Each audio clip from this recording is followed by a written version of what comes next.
Gee, you don't have a pencil, do you? Thanks. You know, my wife, she gives me one every morning, and I just can't seem to hold on to it. But it's not about my wife, is it? I mean, she likes to have a good time. Sometimes she gets carried away. It's not about your wife, son. You know, that's my trouble. I got a bad memory. My wife tells me I ought to have strings on all 10 fingers. Can I tell you about my wife? You know, my wife, she's got a proverb for every situation. You know, with her, a rolling stone gathers no more. You gotta look before you leap. I'm sure that your wife is a very nice woman. But what has that got to do with the case? To be honest, she solved it for me. We're having an argument last night. She says to me, "You're putting the cart before the horse." And I said, "Right." Drives my wife crazy, you know, because we have the lamp right next to the bed, and the poor thing, she can't sleep. See, a lot of women, they don't like cigars. Now, my wife, she prefers a pipe. I could never get used to those things. I want you to forget about all this. Just do what my wife does. Because when she hits a department store, she can forget anything. Even the fact that I'm sitting outside waiting. You know, I think my wife is right. Something wrong with me. Could I have one of these flowers for Mrs. Columbo? No, Mrs. Columbo this evening? Oh, well, sir, it's her night school, final exam in accounting. She was dying to come here, but at the last minute she decided she'd better take the exam. I'll tell you, Mrs. Ferris, I'm the worst cook in the world, but there's one thing I do terrific, and that's an omelet. Even my wife admits it. You don't look like the athletic type to me. Well, it's my wife that's the athlete. Oh? Yeah. My wife, she says to me, "You know, you can really be a pain." You know what I mean? Yeah, I get the general picture. And I'm sorry your wife couldn't have stayed. Well, she's sorry too, ma'am. It's my cousin Vito's anniversary tomorrow, so I put her on a bus to Los Angeles. 11 years. Yeah, she's very sentimental about those things. I've got plenty of landscapes. Thank you very much. You see, my wife, she paints a little. Oh, does she? Yeah, she buys those canvases with the numbers on them. You seen them around. Yeah, you fill in the spaces with the paints that have the corresponding numbers. They turn out pretty good. Yes. I can't find my wife. I think she's aboard. She's about this tall. She's got black hair, and then wearing it up today. It's like in a bun. You didn't have... Last night it was Betty Davis. 2 o'clock in the morning, my wife wants to watch Betty Davis. So we're watching Betty Davis.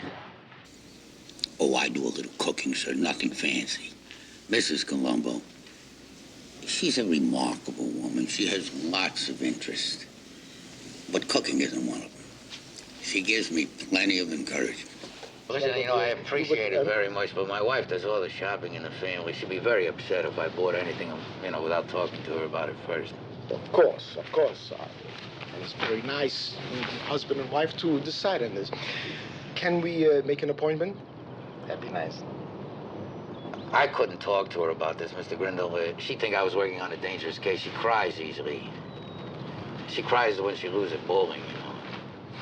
Well, they were written with a black eyebrow pencil. I spotted it right away because that's what my wife always uses when she makes out a grocery list. When she goes into her purse, that's the only kind of pencil she can ever find. What's his name? What, the dog? Well, he doesn't have a name. My wife and I, we could never agree on one. We just say hey, a dog, a whistle. Doesn't make any difference. He don't come when you call him anyway. Why don't you and the wife come up to my cabin one evening? Have a cocktail and relax. Oh, she'd like that a lot. You're probably right. You know, my wife, she's always said I don't have enough ambition. My wife is crazy about music. Really? Classical? Yeah. Beethoven. What's his name? The guy that wrote Marriage of Figaro. Mozart. That fella. She likes rock music, too. When the nieces are around, it's on the air all the time. Do you enjoy riddles, puzzles, that sort of thing? Well, I enjoy them, yes, sir, I do, but I don't have any feel for them. Now, Mrs. Columbo, she's a whiz at crossword puzzles. You know, I saw you do that on television, the wife and I, when you were at Madison Square Garden. Madam Butterfly. Yes. That's my wife's favorite piece of music. Mrs. Columbo figured it out. I gotta go to work. My wife and kids, they're visiting my mother-in-law up in Fresno. I wish Mrs. Columbo could hear that. I'll tell you, she's one of your biggest fans. I took a trip a few years ago. Took Mrs. Columbo back to the house where I grew up. It looked all shrunken. And Mrs. Columbo, she does a lot of reading and she takes a lot of night school courses. You see, Mrs. Columbo, she never believed the doctors, right from the start. Just last night, my wife was talking about your institute. Oh, you're a very famous psychologist, sir. Mrs. Columbo, she's highly enthusiastic about taking one of your 48-hour sessions. From the movie Citizen Kane. With Orson Welles? Oh, that was a terrific movie, sir. Mrs. Columbo, she claims that's a masterpiece. My wife, she always makes out her taxes. And my wife's osteopath, he thinks it might be a back problem. My wife, she's alone a lot, me working nights and all. Oh, I have to run. I almost forgot, sir. I'm taking my wife out to dinner. You know, my wife and I were looking for a place to take a vacation this summer. You know who's relieved? My wife. She's a big fan of this fella. My wife, she's up in Fresno. She's visiting my mother-in-law. You're a very observant man, Lieutenant. That's not what my wife says, sir. Yeah, my wife would go for that. Valerie Kirk. Oh, where do they tell my wife? Well, maybe I don't, but my wife likes to keep everything straight. You know what I mean. Do you have a first name? I do. My wife is about the only one that uses it. When he's nervous, he sometimes talks like Borat.